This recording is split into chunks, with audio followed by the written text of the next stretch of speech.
everyone. My name is Abby Rappaport. I'm the publisher and co-founder of Stranger's Guide. We're an award-winning publication that commissions stories from local writers and photographers to build authentic portraits of places, from Scandinavia and Tehran to Colombia and Lagos. Please learn more about what we do at strangersguide.com. But today, I'm very excited to introduce our panel. Vicki Dobbs Beck has more than 30 years of broadband management experience in the entertainment industry, and Variety named her a digital innovator to watch in 2020. Currently, Vicki is VP at Immersive Content Innovation and has overall responsibility for ILMxLAB, the award-winning division launched by Lucasfilm in 2015 to pioneer the field of immersive storytelling. Using technologies like virtual and augmented reality, ILMxLAB aspires to create connected experiences that transform places, spaces, and our daily lives as we transition from storytelling to story living. Val Vacante is the Director of Strategy and Product Innovation for Global Experiences at Merkle, a Dentsu company. She uncovers cultural trends, next-generation product innovations, and design strategies impacting the way people connect and experience the physical and digital world. Val co-created Shop Next, Retail Innovations Bringing Customers Joy, a patent-pending app-free contactless experiences technology named one of the top tools shaping the future of retail by Adweek.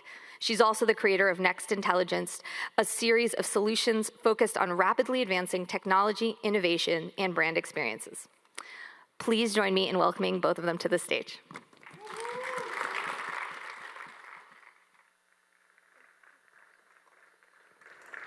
Thank you.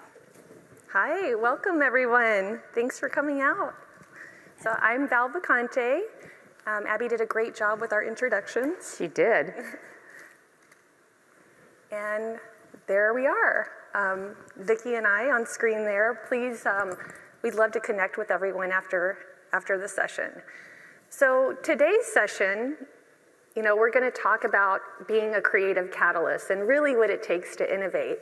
And our first chapter here is all about beyond boundaries. What does it take to innovate in an organization? What does it mean to be an intrapreneur in a big organization and kind of breaking down walls, breaking down barriers, and being part of the Rebel Alliance, I guess, right, Vicki? Sometimes it feels like that. And then really the focus on that resilience and creativity. So we're going to jump in here, and Vicki and I are going to kind of tag team on this section, but we really wanted to share with you guys these sort of core pillars, these shared pillars that we have as innovators. So kind of going along the top there, when we think about alignment, it's really important to get, the overall company mission, vision, goals, and all those key stakeholders, really aligned on the same page. We think about diverse perspectives. Now more than ever, it's so important to include diverse perspectives. Everything from recruiting to team design, so being really thoughtful in terms of how teams are designed. Looking at different places for recruiting. Not everybody needs a sophisticated degree. Some people are self-taught. There's loads of tools out there, and a lot of gritty, solid experts out there. The other thing we want to talk about is sort of the importance of planning, funding, and measures of success. So one of the things when it comes to innovation, I guess probably the biggest way companies set up their innovation teams for failure are holding them accountable to those same KPIs across the organization. So it's really important when you think about measures of success, that it is different things like, hey, what did we learn? Like, we're in the business of learning, right? And then the other thing, when we talk about it, it's really about the importance of creativity, culture, curiosity. Like, you have to be curious. You have to turn over every rock when you're in the business of innovation. And then also exploration. So you can see Chewy and Hans in the middle there, and really exploring, creating test and learn opportunities, and exploring new partnerships, new technologies, artists, all of these things, and kind of mix and merging them together. And then being an intrapreneur. So inside of an organization, treating that innovation lab or hub as a business of its own, and growing it. And then when we think about timing, I think if you're an innovator, timing is everything. It's either your friend or foe. If you get the timing right, you can soar and sail. Sometimes you have the great idea, but the timing's not always right. So really important there. And then resilience. So Vicki and I, we were backstage and we were talking about the importance of, every time you get knocked down, get back up and just do it. And I said, I wore my Nikes today because we're just doing it when it comes to innovation. And then communication, right? So there's gonna be loads of failures. As I mentioned, you'll get knocked down a bunch, but really communicating those learnings is key. And I know Vicki has some really great insights on all of these key pillars, so share with us. Well, I'm curious actually, how many of you would consider yourselves intrapreneurs? So working inside a large company and trying to do startups. How about entrepreneurs, your own outside startups, okay? Wow. And how about people that are just trying to push a creative vision? Okay. It's interesting because all of the things that Val said are very, very relevant. But the timing one just struck me now because I was thinking about the fact that literally 2022 is my 30th year with Lucasfilm. And I've had two really defining career moments over that 30-year span. But the first one was actually in the early 90s. And I got sort of pulled into, because I am sort of an innovator at heart, I got actually moved around the company to drive various agendas. And at the time, there was a group called Lucasfilm Learning that was doing pioneering work in interdisciplinary multimedia. And what we were working at is at the intersection of high fidelity media, interactivity, storytelling, and then obviously in service of education in this particular case. So at that time, we were doing it with a computer-driven laser disc player. Most of you probably don't even know what that is. It was pre-CD-ROM. But what was really interesting about it is we did a proof of concept that was called Paul Park Ranger and the Mystery of the Disappearing Ducks. And we did it in partnership with the Audubon Society and Apple. And I've been really struck as I've been working in VR about how we were probably literally about 2 to 3 decades ahead of our time. Because the way this experience was set up was really actually perfect for VR. It was like you're in a world and you're experiencing a mystery, in this case, the case of the disappearing ducks. So timing is everything. I learned a lot from that experience, but to be perfectly honest, we ended up having to shut it down because we just couldn't make it work from a business perspective. I even tried setting it up as a nonprofit, but it was at the same time that George was establishing the educational foundation, so it didn't make sense to have a duplicate activity like that.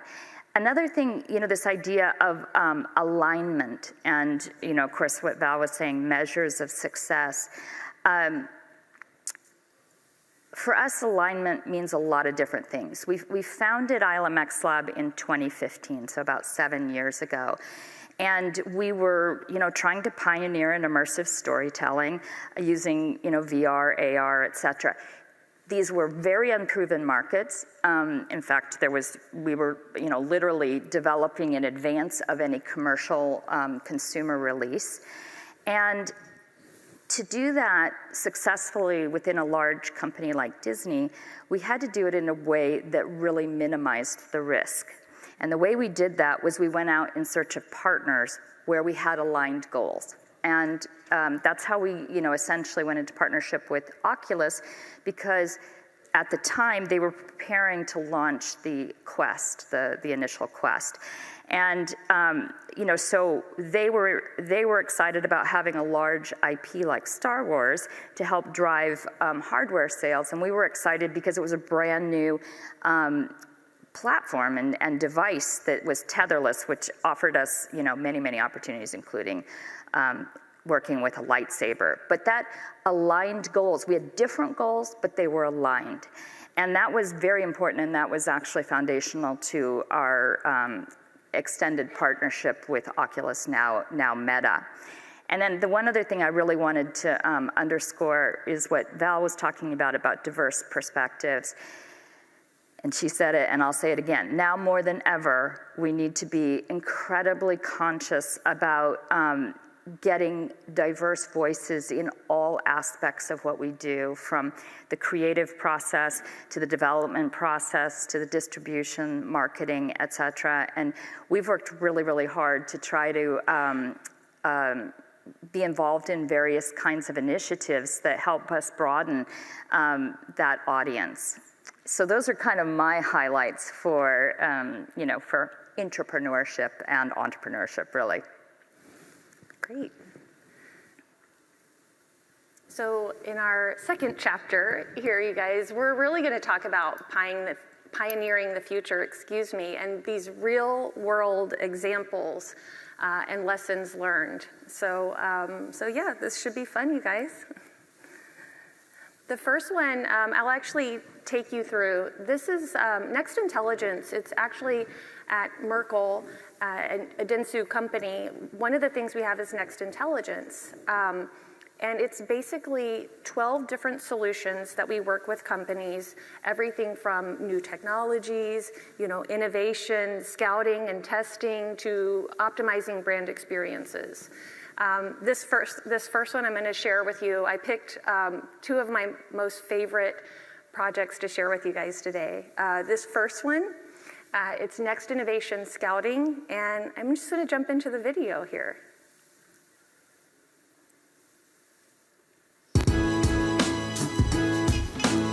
Hi, I am Val Vacante, Director of Strategy and Product Innovation at Merkle, a Dentsu company, and I am joined here today with Jared Wade with Hasbro. Jared, tell us a little bit about yourself. Hi, Val.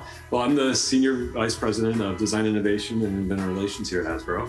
I'm glad to be here with you. Both of us work in innovation roles, and there's always new platforms, new startups, new brands, and really what we're here today to talk about is accelerating innovation. Tell us a little bit about some of the innovation opportunities and challenges, that you face every day. Well, I think one of the biggest challenges is how many opportunities are out there. The pace of innovation is so fast these days. So many new emerging technologies. Our role is really to find those ones that are most right for bringing to the consumers, so that we're accelerating, the ones that are ready to go and ready to be accepted.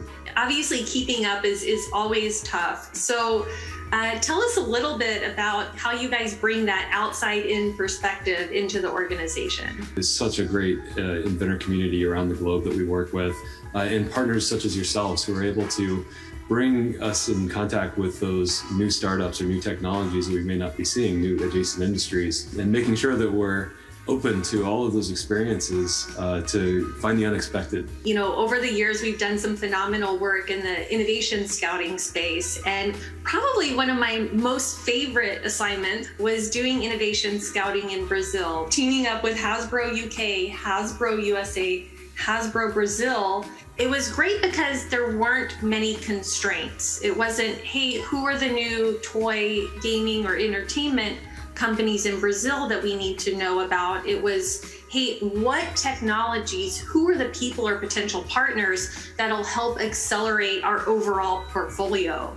We actually ended up distilling down over 500 plus companies, startups, accelerators, down, and then actually get boots on the ground in Brazil, meeting those companies, and eventually designing pilots together. So that's a great example of how we can reach out and see things that we wouldn't normally be looking for, but then create these great opportunities, especially when it comes to different industries, different partners that we wouldn't have known about otherwise. That's where real magic happens, in those unexpected partnerships and uncovering possibilities that two groups independently might not have thought of, but together we can create something really special. Jared, thanks so much for sharing your perspective, and thanks so much for being a great partner over the years. Oh, thanks to you too, Val, and thanks for being a great partner. Oh,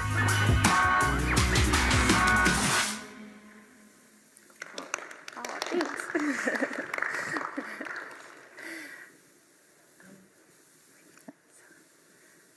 So now Vicki is going to share one of her experiences with us. Here you go. So I think that's for Darth Vader up there, hopefully. I wanted to talk a little bit about the journey that we went through with on Vader Immortal.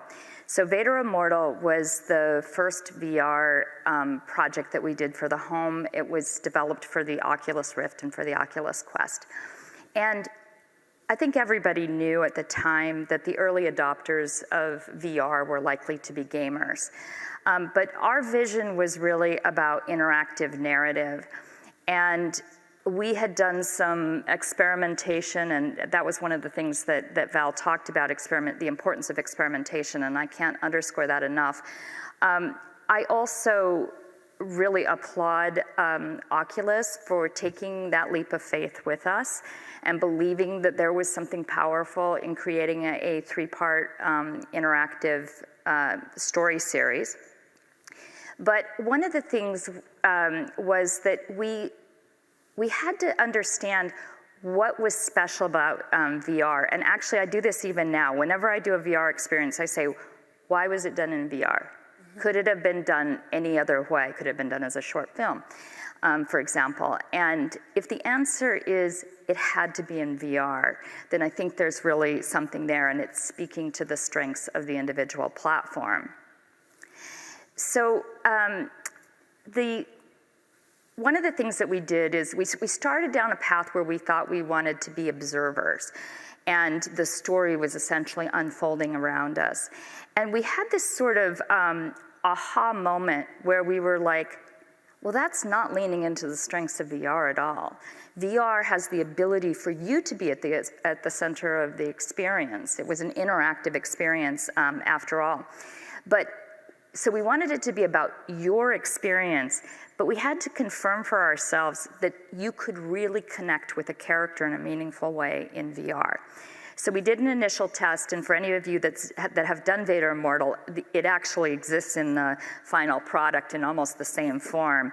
So you're in a cell, and the door opens, and Darth Vader walks toward you, and it's sort of the heavy breathing and the footfalls and so forth. And he comes up and he looks you directly in the eye, which is something we can do in VR. And he delivered a line of dialogue. And honestly, it was so impactful that almost no one heard the dialogue. They were just struggling to process the fact that they were now face to face with Darth Vader. But it proved for us that power of connection. And I would say the two strengths of VR are the power of presence, so the power of being there, being in a world, and the power of connection. So I wanted to share the trailer from episode 3, which was my personal favorite. It's really the culmination of your journey. You see the places that you've been over the course of these 3 different episodes, and all the characters that you've met, whether they're light and dark. But at the end of the day, this was really your adventure. Did you think you could become my apprentice? You were a means to an end. But now you have outlived your usefulness.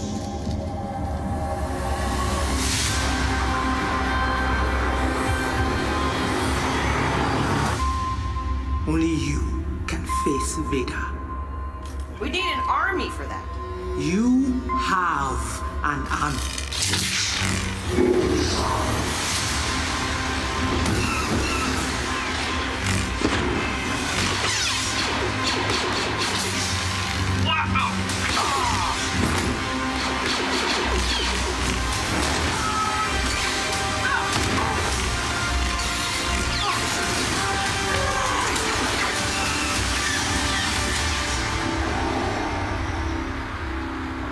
Time for one final lesson.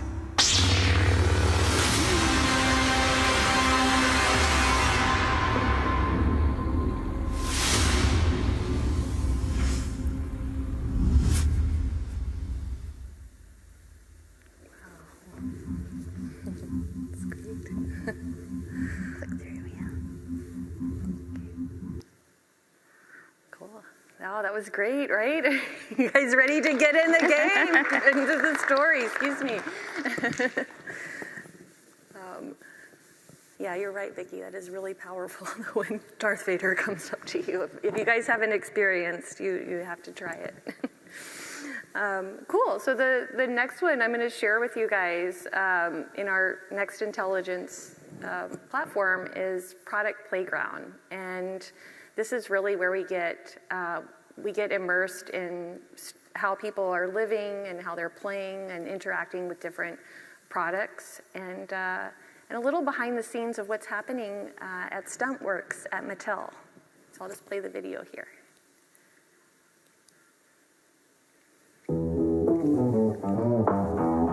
Hi, I am Val Vacante, the Director of Strategy and Product Innovation at Merkle, a Dentsu company, and today we're going to go behind the scenes of Mattel Stuntworks with Gary Cody. Gary, tell us a little about yourself and what you're working on. Hello, Val. Hello, everybody at South by. We are an internal in-house incubator team, and we are tasked with zigging when other teams internally are zagging, right? So we've got diecast teams, track sets, play sets, all these teams that do that part of the business day in, day out. We are looking for opportunities for the future of play, the future of vehicle play. At Hot Wheels, our mantra is actually challenge accepted. That is something you'll hear on a daily basis. So one of my favorite projects that we probably worked on was the Product Playground. And that's where I was sort of boots on the ground, going into retail locations, also, shopping for the product, bringing the product in homes with kids and families, playing, then sketching out ideas on how the product might be better, and then really distilling that information out and bringing it to the design and innovation team to help sort of inspire and ignite other ideas. We try and strike a balance between internal and external, because internal at Mattel, there's no question we have the best in class talent in our industry, working with folks like yourself, other industry experts, people in our industry, in adjacent industries. That's the benefit also going externally, is that you can really get fresh-eyed approach, fresh-eyed feedback, and a lot of that feedback is unfiltered, and there's no bias towards like, oh, well, can you produce it like this, and does it fit this requirement, does it fit this shelf space? There's none of that, so it's great. So let's talk about the future now. What does the future of play look like? At Stuntworks, we believe as the virtual world around us becomes more immersive, that it will open up opportunities for play.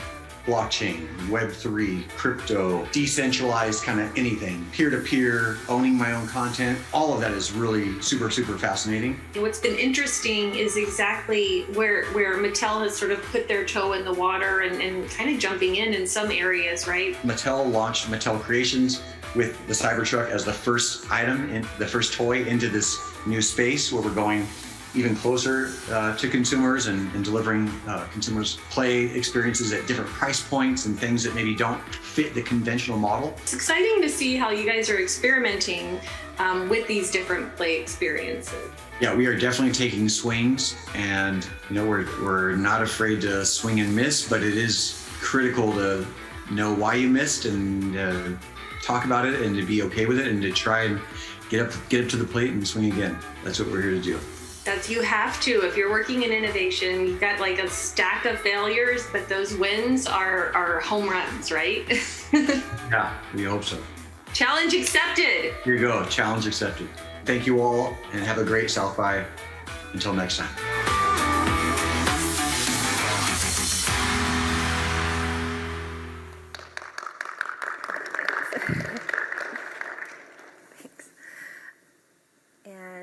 Now we're going to jump into a very cool experience with porgs. So another area that we were experimenting with is AR.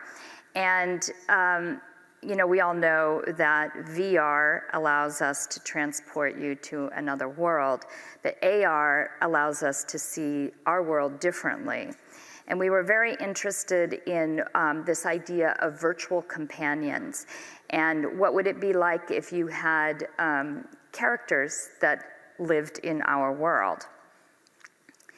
So as I was saying before, experimentation is actually key.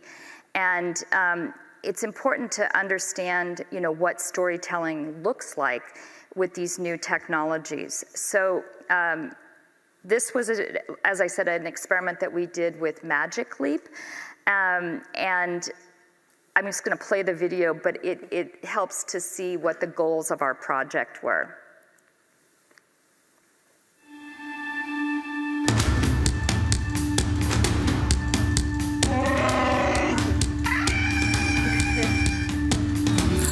The story of Project Porg is that Chewbacca has left a device along with a Porg, and C-3PO has sent a message that explains how you can take care of it. Oh my god.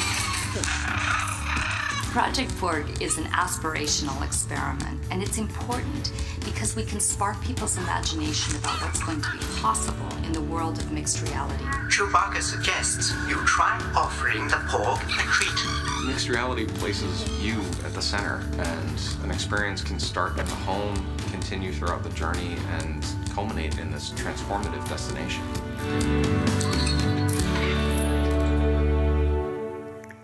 So one of the really interesting outcomes of this, again, this was specifically produced as an experiment. It wasn't sold, but it was released to the developer community in ILMxLAB. And the way it was designed was in roughly 10-minute segments. So there were I think there were 7 10-minute segments. And right before we were going to release it, I had to do all of the segments in succession. So I was in the glasses for over an hour with the Porgs. And when I took the headset off, I was actually quite surprised because in VR, anybody that's done VR knows that when you pull the headset off and you go from being in another world into our world again, it's actually quite abrupt. But I wasn't expecting that same feeling when I pulled off AR glasses because I was still in my world. But the Porgs were gone. And I actually had this incredible sense of loss. And I realized that over the course of, an hour or so, I had become really quite attached to the Porgs, and they were much like pets. So it underscored for me really the power of AR, and when you have characters that are acting in meaningful ways and in character, it can be really powerful. One thing that I wanted to mention also is that when we did present this at Magic Leap conference, we attached the experience to smart devices. So the Porgs would interact with smart devices like speakers, television, lights, etc. And the beauty of it is they interacted in character. So they did things like, for example, they really liked music, and if you turn the speakers off, they'll turn them back on. And not only will they turn them back on, they'll turn it to Star Wars. And so there was just you started to understand the power of virtual companions that are with their own sense of personality. I love that story. I think we all need Porgs in our life, Vicki.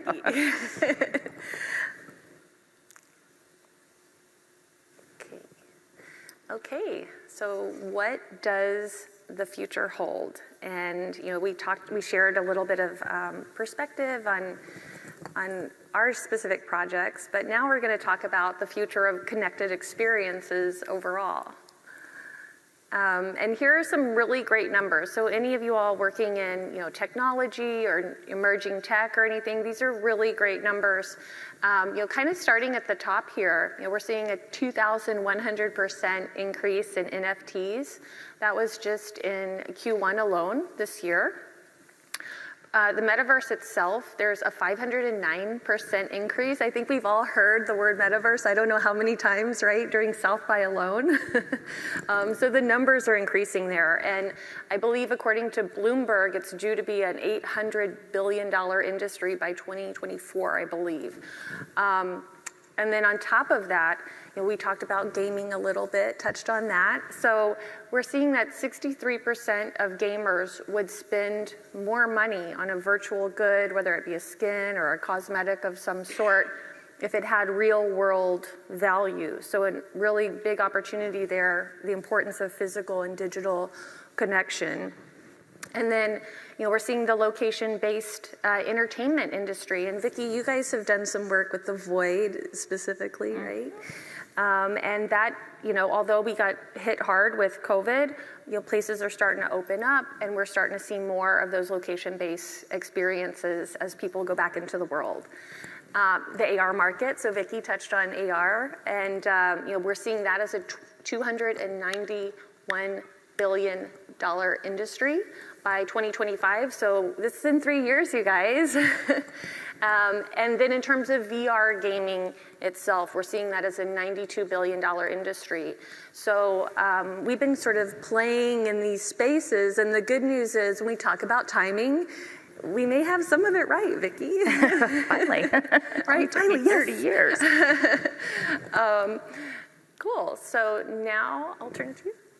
So in looking ahead at the future, some of the themes that I think about often is, first of all, that our relationship with reality is fundamentally changing. That as we are experiencing things in VR, AR, and other digital modes, we're actually creating memories that become a part of who we are, even though they're not technically real. And that's pretty profound and something that's worth thinking about. Another is that expectations of our audience are becoming much more sophisticated. They're expecting connection, persistence, community, and an ability to personalize the experience for themselves. And then finally, boundaries of all kinds are disappearing. And in this particular case, I wanted to show two pictures. This is in relation to a project that we released part 2 on in September of 2021. It was called Star Wars Tales from the Galaxy's Edge. And what that VR experience sought to do was to extend the world of Blackspire Outpost, which is in the parks. So we wanted to not duplicate what Walt Disney Imagineering had done so beautifully, but actually extend it. And so in this case, on the right is actually Blackspire Outpost at Disneyland, and on the left, it's a view of Blackspire Outpost from the VR experience, which the hub is Cecil Slack's Cantina. And for those of you that have been to Blackspire Outpost, there's Oga's Cantina that's down in the main area, and Cecil Slack's is kind of the dive bar up on the ridge. But we allowed guests to go out beyond the boundary of Blackspire Outpost. So Blackspire Outpost is on the planet Batuu, and we invited people to have experiences that they couldn't have in the quote-unquote real world, whether it's because of laws of physics or cost or whatever. But it was really quite an extraordinary extension, and it was an example of connected storytelling. The thing we, of course, hadn't anticipated was the pandemic. So we had imagined that many people would first experience Blackspire Outpost in the theme parks and then, perhaps be inspired to participate in the VR experience. But what happened, of course, was many people experienced the VR Blackspire Outpost first. The other thing is that, as I was saying, we really did not want to duplicate what had been done, but to have it complement. So there's a place in the VR experience, Mubo, which is a character that you'll see at Blackspire Outpost. He's like a droid repair person. And his workshop, if you're at the theme park, there's a door that goes to his workshop, the back of his workshop, but you can't go in there. In our experience, you actually go into Mubo's workshop. So it's like it lives in an adjacent space, one of which is real in the physical world and one of which is in the virtual world. So that's been a really interesting sort of opportunity for us, and one I hope that we continue to build on. So now I'd like to play the trailer from that particular experience, and it had quite a bit of dimension to it, in contrast to Vader Immortal, whose primary intention really was interactive, episodic narrative. This was a bit more gamey. It had missions, it had legends, and our goal was to just have a diversity of really rich experiences. And I think you'll get a sense of the breadth from this trailer. Kid, it's you! All right, here's the deal. Doc Ondar's the Outpost's relic wheeler dealer. He's looking for someone to collect something for him. It's real dangerous. The goal is to secure the relic, whatever it takes. Whatever it takes isn't me going after the relic. We're not partners, but I'm gonna need your help. I think there are a few new items on the shelves that might catch your eye.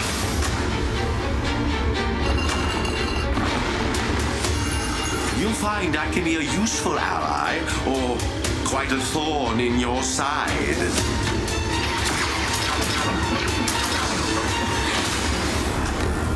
Never too old to be a student, that's what I always say.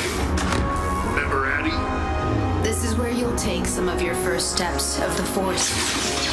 Remember, a Jedi defends. I remember. Challenges push us, make us grow. Let's do some more obstacles then.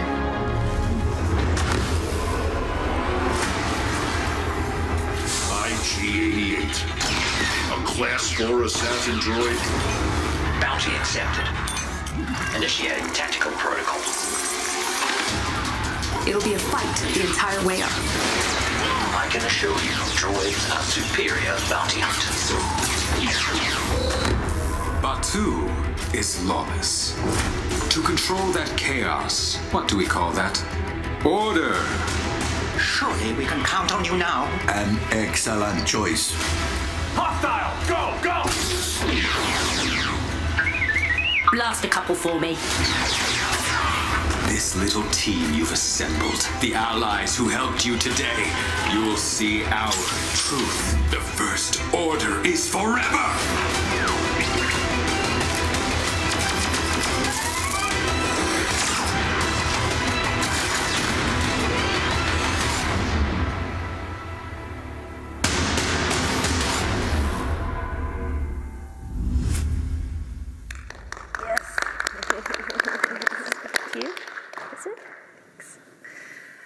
I love that example, Vicki, just of connected storytelling, like you were saying, in the physical world with the park, and then obviously the experience in VR. What I'm excited about too, talking about the future, Disney has so many rich properties, Star Wars alone, and just what I would love to see is, what is that experience when I go to the park? Does it know what's happened with my play experience in VR? Or what is that content or that story I saw in Disney Plus? And I feel like if anybody could do it, it's probably Disney, and we're probably not that far away, but just with the foundational work that you guys have done here. And you're doing that by being an entrepreneur, and driving those changes internally. So I love that. Thank you. Okay, let's see here. Okay, so this one now, we were just on Batuu. Now we're going to go to the moon. So this example I'm going to show you guys today, this is a partnership we've been working on with Head Office Space at Merkle. And Head Office Space is really creating the future of work in the metaverse. And it's all about creating connection and purposeful collaboration. So I'm going to walk you guys through this video. And what this is, it's actually our virtual showroom that we are currently using to help educate our teams internally on our new product innovations that we launched at CES. And we're also using the platform to be a test bed, everything from working with our clients, whether it be messaging testing, whether it be product ideas, different ideations, as well as, again, just getting quick test and learns without making that big investment. So let's see here. So here I am. This is the gateway in head office. And so I'm cruising over. This is my virtual showroom we're being teleported to at the moment. And here, that is on the side, that's Scan and Know. That's one of our, we call our Shop Next suite of products, Retail Innovations, Bringing Customers Joy. And Scan and Know is basically a way to extend a retailer's existing website. It integrates into their existing website, customer profiles, and loyalty programs. And basically, if you go into a store and if they've been out of an item, you can scan it. It'll pull up straight away, and you can have it shipped to your door or add it to your wish list. So something super simple like that, we got out of a customer need. And so my avatar here is cruising on over, and on this wall here, we actually use that as for learning and development, for different training, again, doing messaging testing.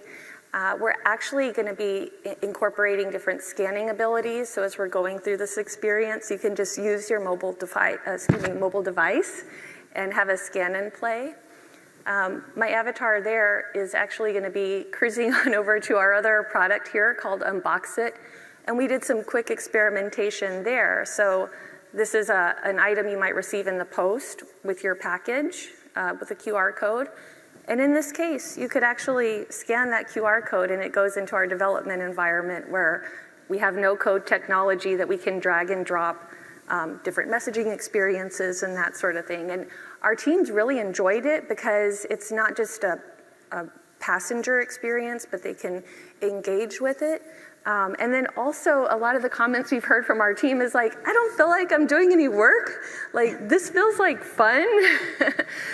So it has been a lot of fun. And again, we wanted to experiment with it in our virtual showroom. And you know, when it comes to the future of work, I think we're going to see more of these experiences that enable teams to just quickly drag and drop, you know, not heavy code experiences.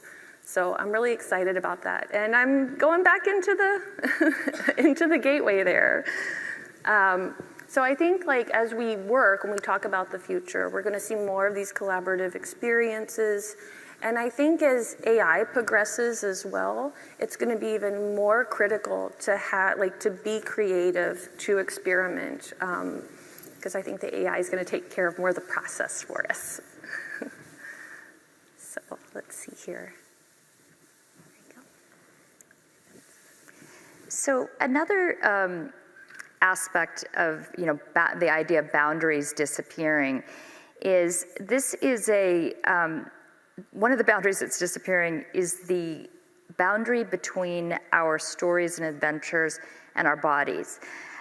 This is a company called Helium. It was a team that I met a few years ago. They call themselves an empathy agency, and they're really using biometric data to drive experiences. And so they inspired us to do a test. And if you've done Vader Immortal, you know that early in that scene, there's this moment where you have to unlock what's called the Korvax cube. And in VR, you do it with the controller. But what if you were able to lower your heart rate as measured by a smartwatch to a meditative state, you could then use the force to unlock the Korvax cube. You know, it's interesting sort of thinking like that about really using our bodies to engage with our experiences in new and different ways. And AR also allows us to remove boundaries of another kind. So this was another part of our strategic collaboration with ILMxLAB, and we created an augmented reality location-based experience in a large ballroom. So you can see a picture of the ballroom here, and you can see that there's some physical props in the mid-ground. But when I play this, which is essentially a recreation of the scene from Hoth, watch how we opened up the physical world at the back of the ballroom.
So one other thing I wanted to talk about, and it's really an appeal to all of you, is to look for ways to apply your talents for the greater good. And we did a project in December of 2021, but it sort of started in May of 2021. I had just learned about NFTs. I was arguably late to the party, but nonetheless, I was quite intrigued by the idea. And I was talking to an artist friend of mine, Drew Katauka, who is a globally renowned artist, activist, and technologist. And I was talking to her about NFTs and what the opportunities were, what the challenges were, et cetera. And we decided to try to do an NFT for good, to do a co-collaboration where the ILMxLAB team literally brought to life her vision. And we would mint an NFT, so it was a movie file. We would mint an NFT, and then 100% of the proceeds would go to 2 deserving nonprofits. In this case, it was the King Center and Stop AAPI Hate. This particular article highlighted the fact that this was essentially 5 organizations: Drew Katauka Studios, ILMxLAB, the King Center, Stop AAPI Hate, and Philips, which was the actual auction platform, all of which were led by women. And that was somewhat unusual in a still pretty male-dominated space. But one other learning about this, and then I'll talk about the NFT in particular, is we tried traditional means of press, reaching out to all the press that we typically reach out to when we launch a title and so forth. And this was one of the very few features that actually got placed. And I realized in retrospect, and we talked quite a bit about this after the fact, is it was just too new for traditional press. I think that they didn't feel comfortable with fully understanding what it was that we were doing and what the ramifications of what we were doing and so forth. So what actually turned out to be true is community was everything. And we both launched and wrapped the auction on Clubhouse, where there was quite a community, and I believe that's where many of the actual bidders came from. So this next is the trailer for the NFT piece. It was, Drew's vision was inspired by an ancient Egyptian legend, which was about the weighing of the heart against a feather to determine if we're worthy to move beyond this life to the next.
So in the end, as I said, we launched and wrapped the auction on Clubhouse, but we raised more than $250,000, which 100% of which went to these 2 organizations. And I think more important even than the money that flowed to the organizations, which was obviously important, but is our hope that we can inspire others to undertake similar kinds of initiatives for social impact and good. Yeah.